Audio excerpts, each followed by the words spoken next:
subscribe and press bell icon for latest notification.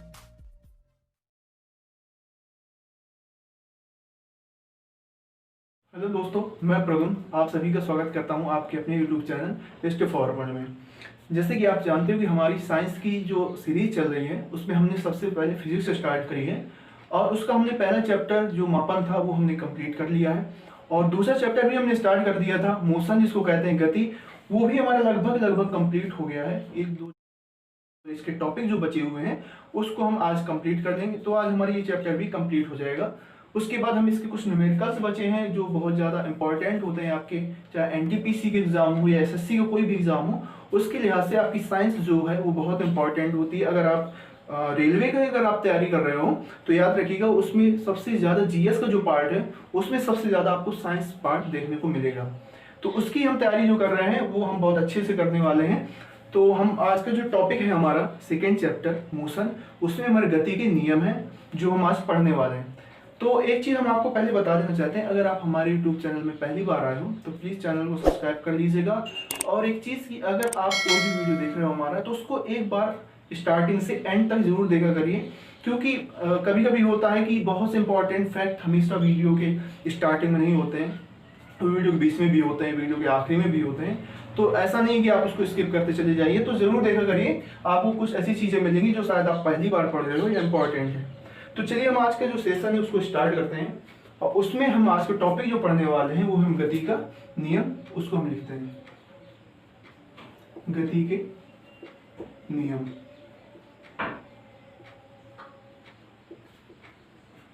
अब यहाँ बात आती है कि गति के नियम क्या है।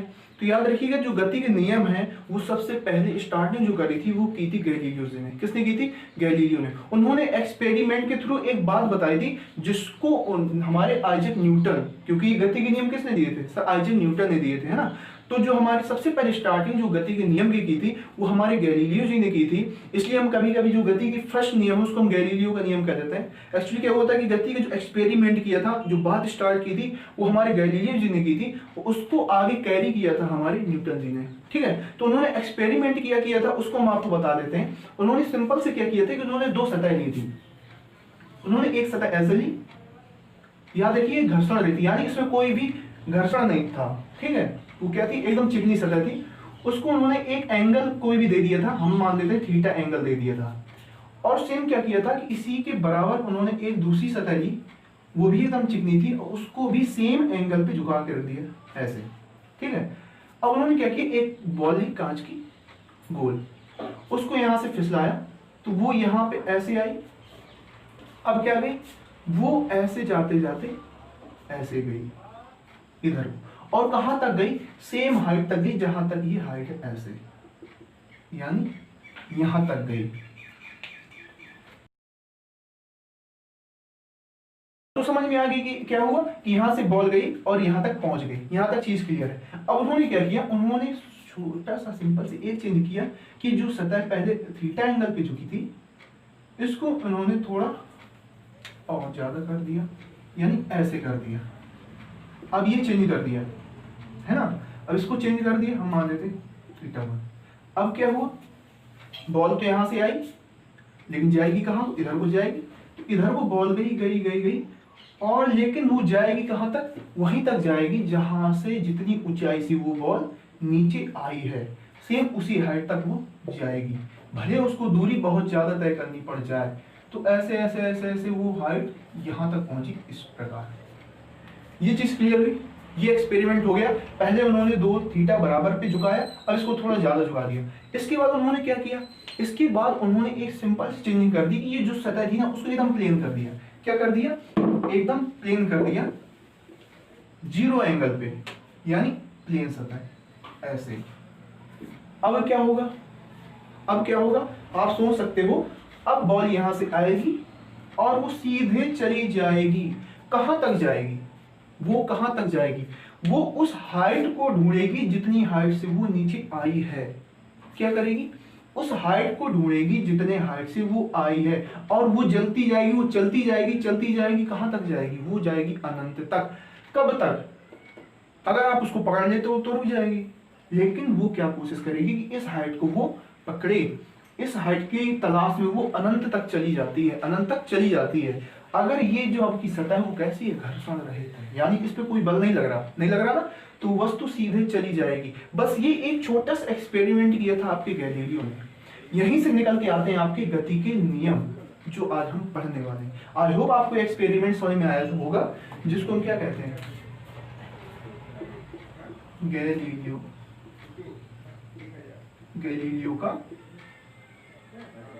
प्रयोग।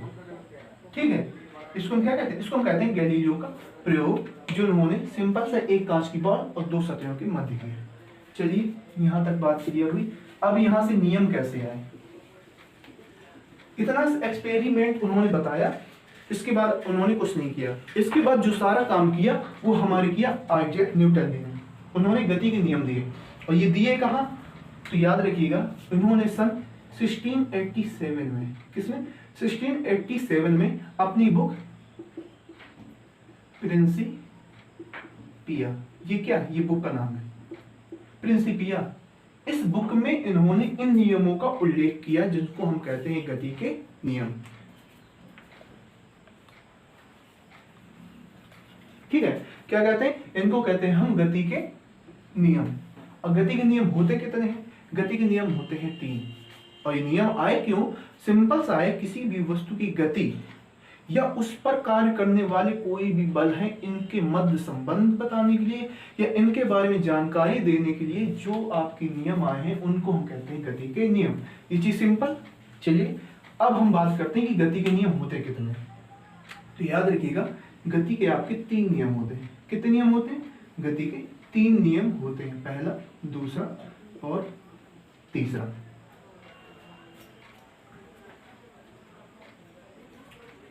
ठीक है, पहला नियम क्या कहता है, ये पहले नियम आपका है जिसको हम कहते हैं जड़त्व का नियम। कई नाम, इसको हम कहते हैं जड़त्व का नियम।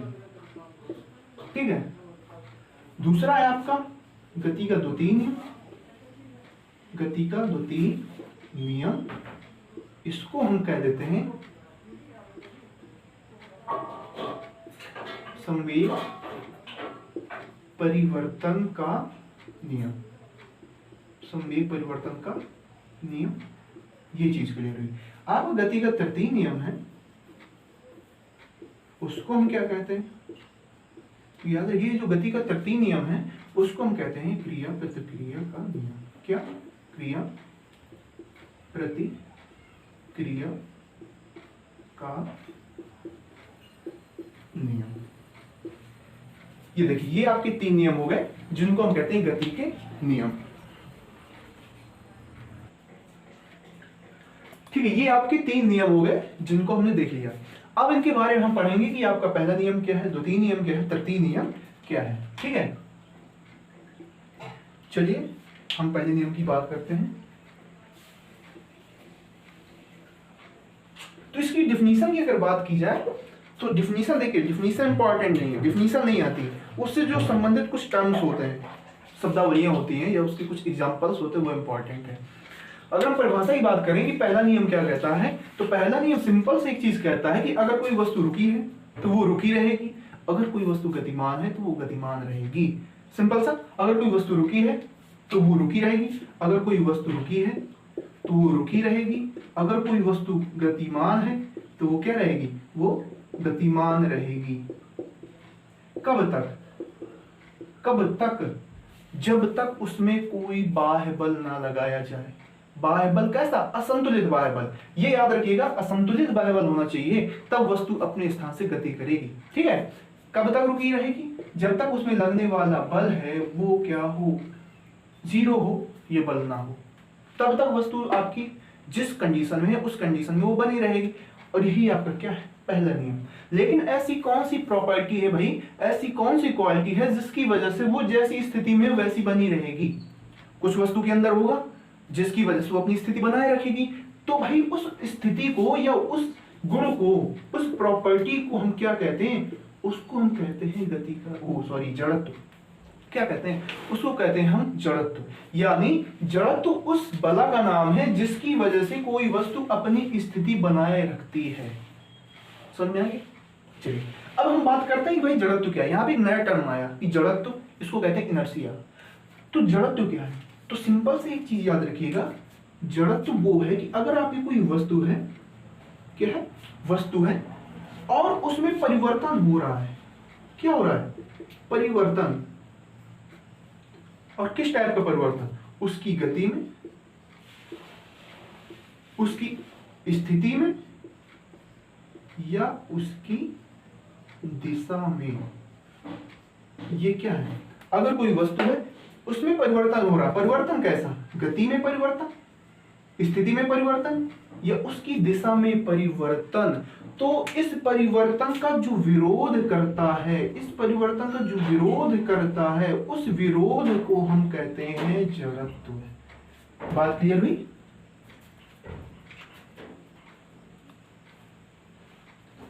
क्या कि जो वस्तु आप में परिवर्तन करने की कोशिश कर रही है, अगर उसकी गति में परिवर्तन है, स्थिति में परिवर्तन है, दिशा में परिवर्तन है, तो इनके जो परिवर्तनों का विरोध है कि वो परिवर्तन न कर पाए, उस विरोध को, उस गुण को आप कह सकते हो जड़त्व। ये चीज क्लियर हो गई। चलिए अब हम इसको थोड़ा सा और आगे बढ़ते हैं, जड़त्व के बारे में और डीपली चलते हैं, उसको हम थोड़ा सा उसको ऑपरेशन करते हैं कि जड़त्व भाई क्या चीज है। चलिए इसको हम मिट देते हैं ऐसे, ठीक है। अब हम जड़त्व को क्लासिफाई करते हैं, क्योंकि आपने यहाँ पे 3 परिवर्तन देखे, एक गति का, एक स्थिति का, एक दिशा का। तो पहला हम टाइप पढ़ते हैं, आपका जो जड़त्व है उसका जो पहला प्रकार होता है उसको हम कहते हैं गति का जड़त्व। क्या कहते हैं? गति का जड़त्व कहते हैं उसको, ठीक है। गति का जड़त्व या गत्यावस्था का जड़त्व, ठीक है। क्या है? गति का जड़त्व। तो इसकी कोई परिभाषा नहीं है, इसके एग्जाम्पल है। देखिए एग्जाम्पल क्या होते हैं, ठीक है, क्योंकि जड़त्व तो वही है। गति की जड़त्व क्या होगा? गति की जड़त्व ऐसा होगा कि कोई वस्तु अगर चल रही है तो वो चलनी चाहिए, वो रुके ना। तो एग्जाम्पल इसका क्या है कि सपोज आपकी गाड़ी चल रही है, क्या है? आपकी कोई गाड़ी है जिसमें आप खड़े हो, है ना, और वो किसमें? वो है मोशन में, यानी गति में। अब क्या हुआ, ये जो बस वाले भैया हैं उनको सवारी दिख गई, तो वो क्या करेंगे? आपको बताएंगे थोड़ी कि हम गाड़ी रोकने वाले। उन्होंने क्या किया? उन्होंने ब्रेक मार दिया। क्या किया? ब्रेक मार दिया। और आप खड़े थे बस पे बिना कुछ पकड़े। क्या थे? आप बस में बिना कुछ पकड़े खड़े थे। तो जैसे ही उन्होंने ब्रेक मारा, आप क्या हो जाओगे? आगे मुंह के बल औंध जाओगे, यानी गिर जाओगे। गिरोगे क्यों? इसका कारण क्या है? तो भैया उसका कारण है आपका गति का जड़त्व। कैसे इसको समझेंगे? हम इसको समझेंगे छोटा सा कि अगर आप जैसे खड़े हो इस पे, तो आपके जो पैर हैं वो क्या है? बस जो चल रही है उसके सतह पे संपर्क में है, ठीक है। तो वो क्या है? संपर्क में है। आपकी पूरी बॉडी उसी के सहारे खड़ी हुई है। आप भी चल रहे हो क्योंकि आप बस पे बैठे हो, आपकी बस भी चल रही है। लेकिन जैसे ही बस वाले भैया ने ब्रेक मारा तो पूरी कार जो गाड़ी है वो तो रुक गई, बट आप क्या होगे? आप मोशन में हो, तो आप कोशिश क्या करोगे? पहले नियम के अनुसार आप कोशिश करोगे कि हम चलते रहें, लेकिन गाड़ी के पहिया रुका, सतह रुकी, आपके पैर रुक गए, और जो आपकी पूरी बॉडी है उसने कोशिश की कि हम चलते रहें। इसी वजह से आप क्या होते हो? आगे गिर जाते हो, क्योंकि आपकी बॉडी को रेस्ट में आने के लिए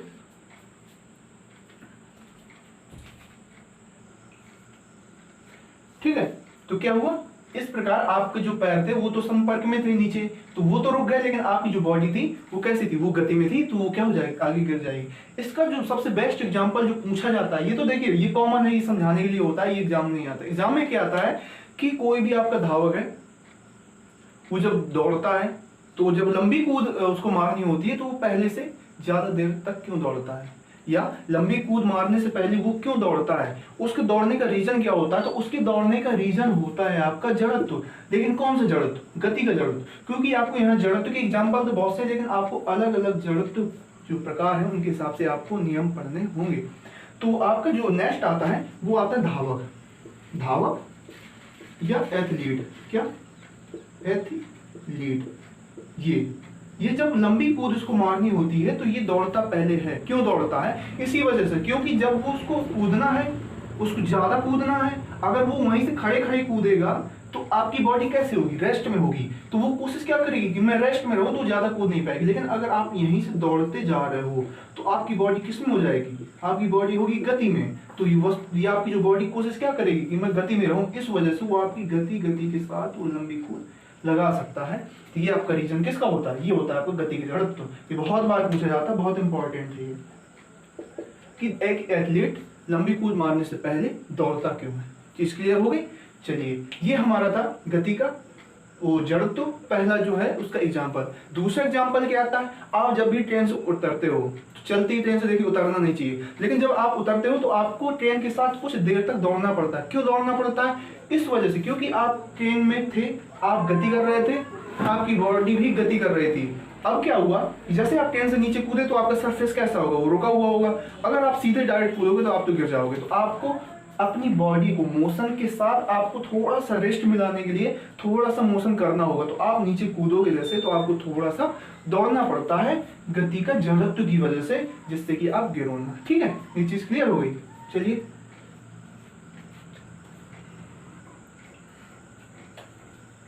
ठीक है, चलिए अब हम आते हैं जो जड़त्व है आपका, उसका जो दूसरा प्रकार है। दूसरा प्रकार कौन है, वो है हमारा स्थिति का जड़त्व। कौन सा, स्थिति का जड़त्व।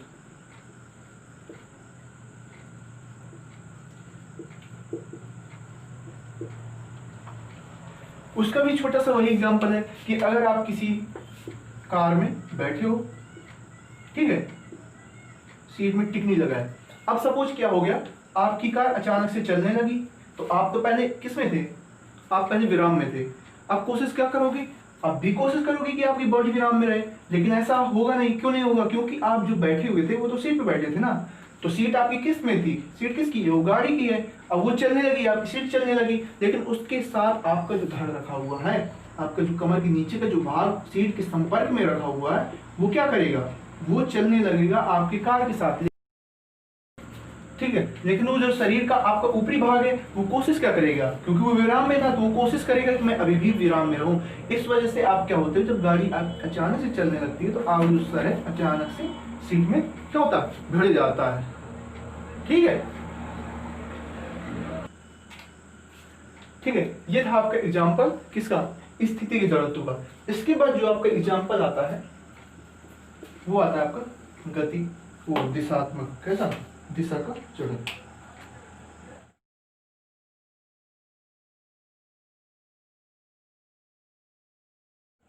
दिशा का जड़त्व, इसमें क्या है, इसका एग्जांपल देखिए, एक छोटा सा है।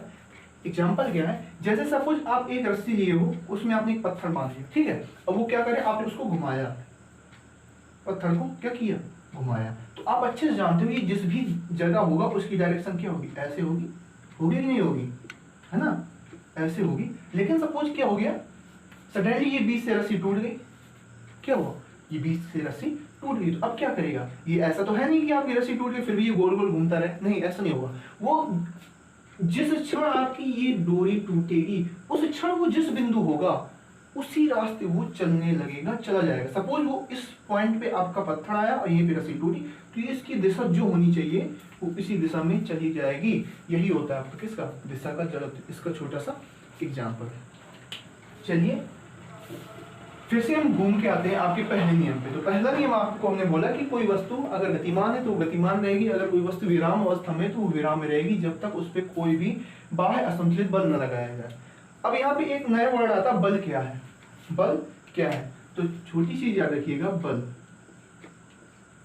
बल हुआ धक्का या खिंचाव। देखिए परिभाषा आप हमेशा से याद रखते हो, बल हुआ धक्का या खिंचाव है, वो पुश या पुल, धक्का या खिंचाव, जो किसी भी वस्तु की स्थिति में परिवर्तन कर देता है, किसी भी वस्तु की स्थिति में परिवर्तन कर देता है, इसको हम बल कहते हैं। अब हम यहाँ पे आते हैं बल के फॉर्मूले पे। तो बल का फॉर्मूला होता है F = m × a, यानी m क्या है आपका, m है आपका द्रव्यमान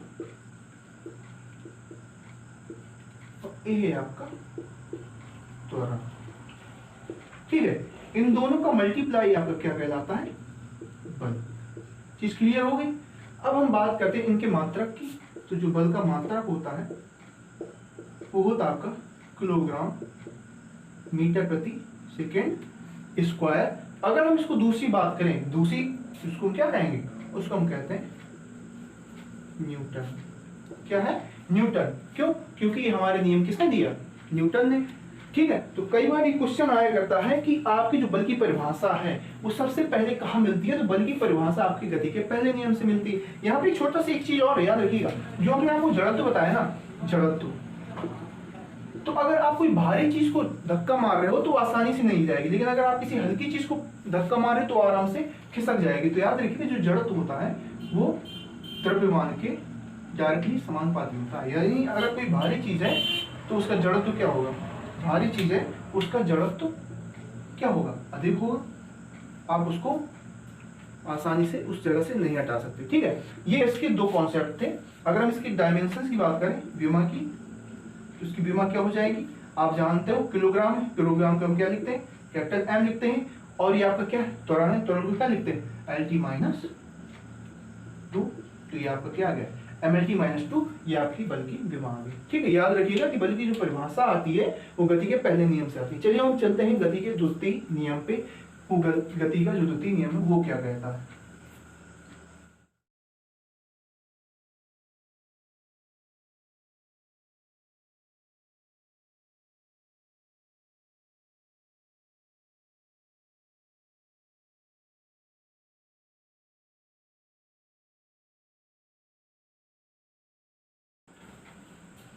क्या है? गति का द्वितीय नियम। इसी को हमने क्या नाम लिखा था? इसी को हमने लिखा था संवेग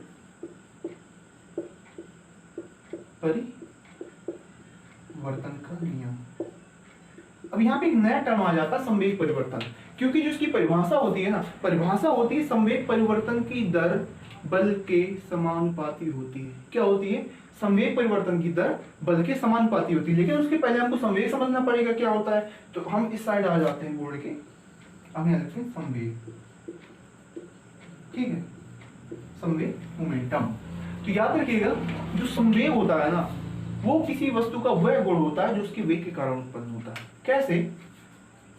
P = mv, ये होता है संवेग। यानी द्रव्यमान तो आप क्या होगा ही कुछ ना कुछ, और वो वस्तु द्रव्यमान वाली m द्रव्यमान वाली वस्तु किस वेग से जा रही है उनका मल्टीप्लाई अगर आप कर देते हो तो आपको क्या मिल जाता है? संवेग मिल जाता है। सिंपल सी चीज ये इंपॉर्टेंट है आपका इसका मात्रक।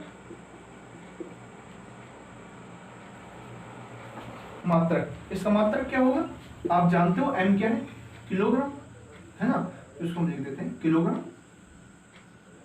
और v क्या है? वेग है, यानी मीटर प्रति सेकंड। ये देखिए इसका क्या हो गया? मात्रक हो गया। अब इसकी हम बात करें विमा की, तो इसको विमा क्या होगा? किलोग्राम में तो m हो जाएगा, और ये v क्या है? वेग। वेग का क्या होता है? वेग का होता है LT-1। देखिए आपको याद करना पड़ेगा, वरना आपको एक एक चीज की निकालनी पड़ेगी। अगर आपको वेग की निकालनी पड़ेगी तो आपको सबसे पहले आपको स्थिति की पता होना चाहिए। ठीक है, लंबाई बटे समय यानी t, तो L/T यानी LT-1। तो इससे अच्छा है कि आप इनको याद कर लीजिएगा। तो यहाँ पे v की क्या होती है? v की होती है LT-1। ये क्या आ गई? ये विमा आ गई संवेग की। चलिए अब यहाँ पे बात आती है संवेग परिवर्तन क्या होता है। तो देखिए संवेग परिवर्तन सिंपल सा मतलब है कि अगर आपकी कोई वस्तु है A, उसका m द्रव्यमान है, ठीक है, अब क्या है वो यहां से चलना स्टार्ट की, तो उसका प्रारंभिक वेग u होगा। अब वो यहां से यहां तक t समय बाद b स्थिति पे पहुंच गई तो उसका द्रव्यमान तो सेम रहेगा, लेकिन उसका वेग क्या होगा? बदल गया, v हो गया। तो संवेग परिवर्तन का सिंपल सा मतलब है कि अंतिम वेग है ना, ये अंतिम वेग है ना आपका, इसको हम p2 मान लें, ये प्रारंभिक वेग, इसको हम p1 मान लें। तो परिवर्तन का मतलब क्या होता है? अंतर, दोनों चीजों का अंतर। तो आप सिंपल सा जो संवेग परिवर्तन का अंतर निकाल सकते हो वो होगा आपका क्या? mv, और ये क्या? -mu, यानी mv, m यहाँ पे कॉमन हो जाएगा, v - u। ये देखिए ये आया संवेग परिवर्तन। क्या आया? ये आ गया आपका संवेग परिवर्तन। ठीक है, इसको हम कहेंगे संवेग परिवर्तन। लेकिन अगर दर की बात की जाती है, संवेग परिवर्तन की दर, क्योंकि जो द्वितीय नियम होता वो होता है कि संवेग परिवर्तन की दर बल के समानुपाती होती है। तो दर का सिंपल सा मतलब हुआ करता है 1/t, यानी कोई भी आप कार्य कर रहे हो वो बटे किसके सापेक्ष, समय के सापेक्ष, तो उसको हम कहते हैं दर। तो अगर हमने सिंपल सी बात की कि आप यहां से यहां तक t समय में गए तो आपके संवेग परिवर्तन की दर क्या होगी, तो सिंपल सा आप इसमें t का क्या कर दीजिए, भाग कर दीजिए, ये आ गई संवेग परिवर्तन की दर। क्या आ गया, m v minus you upon T, इसको कहते हैं संवेग परिवर्तन की दर। चलिए यहां तक तो बात क्लियर हो गई। दूसरे नियम में आते हैं। दूसरा नियम क्या कहता है, तो सिंपल सा कहता है कि आपका जो बल है ना, बल डायरेक्टली समानुपाती प्रोपोर्शनल होगा किसके, संवेग परिवर्तन की, यानी m v minus you upon T. ये देखिए, ये आपका क्या हो गया, दूसरा नियम हो गया। ठीक है, ये क्या हो गया, दूसरा नियम हो गया। या समझ में आ गया।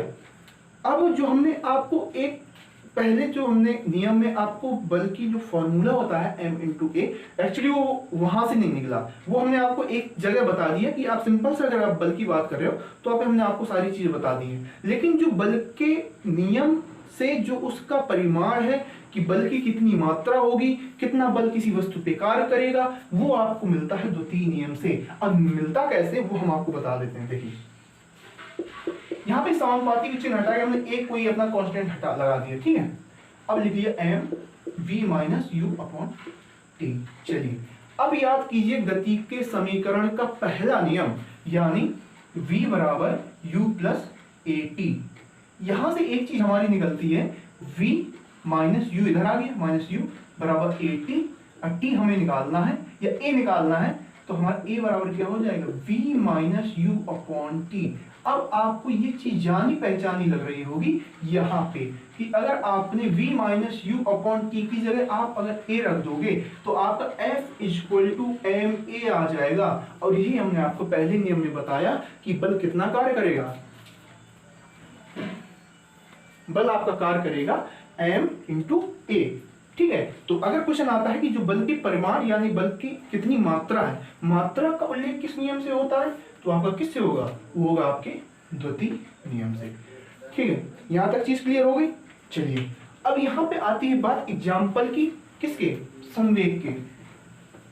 क्वेश्चन आता है कि भाई आपका जो भी बॉलर होता है वो गेंद को कैच करते समय अपना हाथ पीछे क्यों करता है, उसका रीजन क्या है, तो उसका सिंपल सा रीजन होता है संवेग परिवर्तन के लिए समय का मिलना। कैसे, F बराबर m v minus you upon T. खेल सारा टी का है।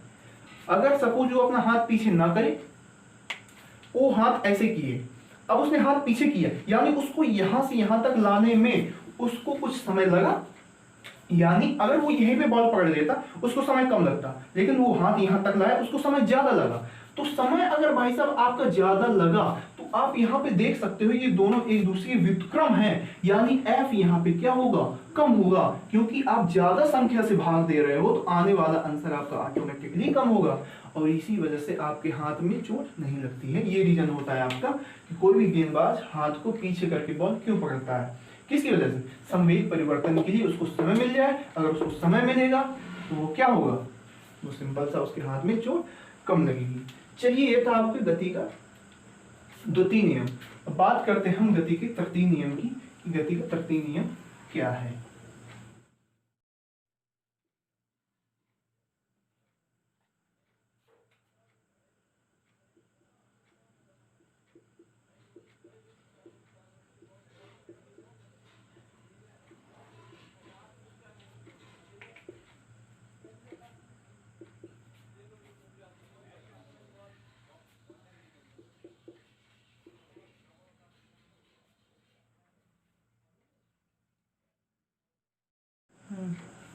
ठीक है, क्या है, क्रिया प्रतिक्रिया का नियम। ये सिंपल सा क्या कहता है, ये सिंपल से एक चीज कहता है कि भैया आप किसी के दो थप्पड़ मारते हो तो वो भी आपके दो थप्पड़ खींच के मारेगा, जैसे को तैसा। यानी अगर आप कोई भी पिंड ये लिए हो, ठीक है, आप इस पे कितना बल लगा रहे हो किसी से, आपने सपोज ए वस्तु ये बी वस्तु है, ए ने इस पे बल लगाया, एफ लगाया, फोर्स कितना, ए ने बी पे लगाया ना, तो ए भी बल लगा दिया मानो, तो ये जो बी है वो भी सेम मात्रा में बल लगाएगा लेकिन अपोजिट डायरेक्शन में लगाएगा, एफ बी ए, और ये जो दोनों बल होंगे F A B equal to F B A, ये चीज होगी। क्रिया प्रतिक्रिया का नियम ये है कि अगर आप किसी वस्तु पे जितना बल लगाते हैं वो वस्तु भी आपके ऊपर भी उतना ही बल लगाती है। लेकिन एक चीज इसमें बहुत इंपॉर्टेंट है, मेंशन करने वाली है कि ये जो दोनों बल होते हैं वो कभी भी एक वस्तु पे नहीं लगते हैं, ये बल हमेशा दो वस्तुओं पे लगते हैं। सपोज अगर हमने इस बोर्ड पे 5 न्यूटन का बल लगाया तो ये बोर्ड हमारे हाथ पे भी 5 न्यूटन का बल लगाएगा, यानी दोनों बल अलग अलग वस्तुओं पे कार्य कर रहे हैं। एक बल आपकी दीवार पे कार्य कर रहा है बोर्ड पे, एक बल हमारे हाथ पे, उसी को हम कहते हैं क्या, क्रिया प्रतिक्रिया का नियम। तो यहाँ पे जो नया कॉन्सेप्ट आता है कि जो आपका रॉकेट होता है वो किस सिद्धांत पे कार्य करता है, तो वो याद रखिएगा, रॉकेट आपका क्रिया प्रतिक्रिया के सिद्धांत पे, रॉकेट किस पर कार्य करता है, वो करता है गति के तीसरे नियम या क्रिया प्रतिक्रिया के नियम पे आधारित होता है। ठीक है, और दूसरा चीज आता है, कभी कभी आपके जो ऑप्शंस होता है उसमें ये चीज नहीं मिलती है, तो वहां पे आपको संवेग की चीज मिलती है जिसको हम कहते हैं रेखीय संवेग संरक्षण, यानी किसी भी वस्तु के चलने का वेग और रुकते समय उसका वेग दोनों कैसे हैं, उस पर जो आपका संवेग होगा वो हमेशा बराबर होगा। कोई भी वस्तु है तो जो क्वेश्चन आया करते हैं ना कभी कभी कि दो फुटबॉलर हैं आपस में टकराते हैं तो क्या होता है, तो जब दो फुटबॉलर आपस में जो टकराते हैं, फुटबॉलर आपस में फुटबॉल खेलते चले आ रहे हैं, है ना, ये जब दोनों टकराते हैं तो इनका दोनों का क्या होता है, रेखीय संवेग संरक्षित होता है। क्या होता है, रेखीय संवेग संरक्षित होता है। इसी वजह से आपका रॉकेट अंतरिक्ष में पहुंचता है। ये आपके दो कॉन्सेप्ट होते हैं, एक रॉकेट के लिए एक क्रिया प्रतिक्रिया का नियम और दूसरा रेखीय संवेग संरक्षण। और याद रखिएगा जो रेखीय संवेग होता है ना, इसकी दिशा भी वही होती है जो आपके बल की दिशा होती है, यानी आप जिस दिशा में बल लगाओगे रेखीय संवेग संरक्षण भी उसी दिशा में होगा। ठीक है, यहाँ पे एक चीज क्लियर हो गई। और एक छोटी सी चीज और हम आपको बता देते हैं, संवेग हमने आपको बता दिया, आवेग नहीं बताया, जिसको हम कहते हैं इम्पल्स। तो वो भी देखिए समझ लीजिए, आवेग क्या है, आवेग इसको हम कहते हैं इम्पल्स। देखिए जब भी आप कोई चीज ऐसा देखते हो ना, एक्शन मूवी देखते हैं, तो आपके जहन में थोड़ी सी वो चीज होने लगती है, लेकिन वो चीज जो है ना थोड़ी सी समय के लिए होता है। अगर आप कोई मोटिवेशनल वीडियो देख लिया तो आपको लगता है बस आप कर डालेंगे जो भी देखना है, तो ये लेकिन किसके लिए होता है, थोड़ी सी समय के लिए होता है। कुछ समय बाद, समय 1 घंटा हो, 2 घंटा हो, 1 दिन 2 दिन बाद वो सब नॉर्मल हो जाता है। तो वही चीज होता है आपका आवेग, यानी अगर कोई वस्तु आपकी है ए, तो उस पर जो आप फोर्स लगा रहे हो,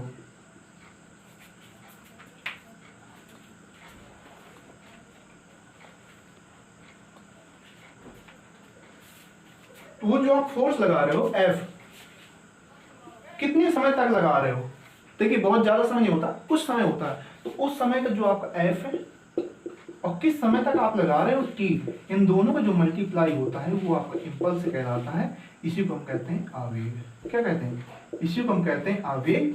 अब हम बात करते हैं कि आवेग का मात्रक क्या होता है, आवेग की विमा क्या होती है।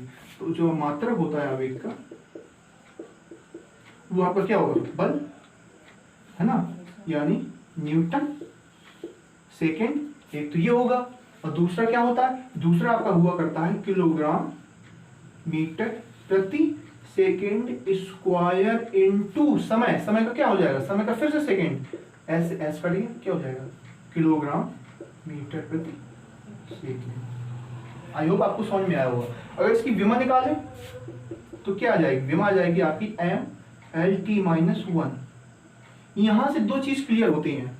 कौन सी दो चीज, अभी आपने जो पढ़ा था क्या, संवेग, तो संवेग का जो आपने मात्रक पढ़ा था वो भी आपने यही सेम चीज पढ़ी थी। क्यों, क्योंकि उसका फॉर्मूला हमने आपको mv बताया था, m किलोग्राम और v मीटर प्रति सेकंड। और आपका आवेग है, आवेग का मात्रक भी यही निकल के आया, दोनों की विमा भी सेम निकल के आए। तो बहुत बार क्वेश्चन पूछे जाते हैं कि निम्न में से कौन सी राशियां आपकी समान विमीय राशियां हैं। तो याद रखिएगा आपका आवेग और संवेग, संवेग और आवेग हमेशा समान विमीय राशियां होती हैं। ठीक है, चलिए, हमारा आज जो सेकेंड चैप्टर था जिसको हमने मोशन स्टार्ट किया था वो आज हमारा कंप्लीट हुआ। इसके बाद हमारी छोटी सी और है, जैसे हमारी प्रक्षेप गति क्या है और थोड़ी एक दो न्यूमेरिक चीजें हैं उसको हम बाद में कंप्लीट करा देंगे, बट जो इम्पोर्टेंट है वो हमने कंप्लीट कर लिया है। इससे संबंधित जो न्यूमेरिकल्स हैं उसको भी हम अगले एक दो लेक्चर में कंप्लीट कर लेंगे। तो चलिए, अगर आपको हमारा लेक्चर पसंद आया हो, अगर आपको क्लास अच्छी लगी हो तो प्लीज़ लाइक कर दीजिएगा वीडियो को, और अगर आप पहली बार हमारे चैनल में आए हैं तो प्लीज़ जाके सब्सक्राइब कर लीजिएगा और बेल आइकन को जरूर प्रेस कर लीजिएगा, क्योंकि जब भी हमारे कोई वीडियो अपलोड होते हैं तो आप सबसे पहले आपके पास पहुंचेंगे। ठीक है, देखिए कुछ दिन से हमारी क्लास नहीं चल पा रही थी, एक्चुअली थोड़ा सा गर्मी बहुत ज़्यादा पड़ रही है आपको पता है, और थोड़ा सा प्रॉब्लम भी होती है, सेटअप कभी कभी नहीं लग पाता, इस वजह से हमारी क्लासेस नहीं चल पा रही हैं, बट हम कोशिश करेंगे कि इसको कंटिन्यू रखें। तो चलिए, अपने दोस्तों के बीच इसको शेयर करिएगा ताकि उनको भी थोड़ा सा बेनिफिट हो, क्योंकि ऑफलाइन क्लासेस का तो फिलहाल अभी कुछ पता नहीं है, तो जो भी तैयारियां हो रही हैं वो सब ऑनलाइन तरीके से हो रही हैं। चलिए, आज के लिए हम इतना ही रखते हैं, हम बात आपसे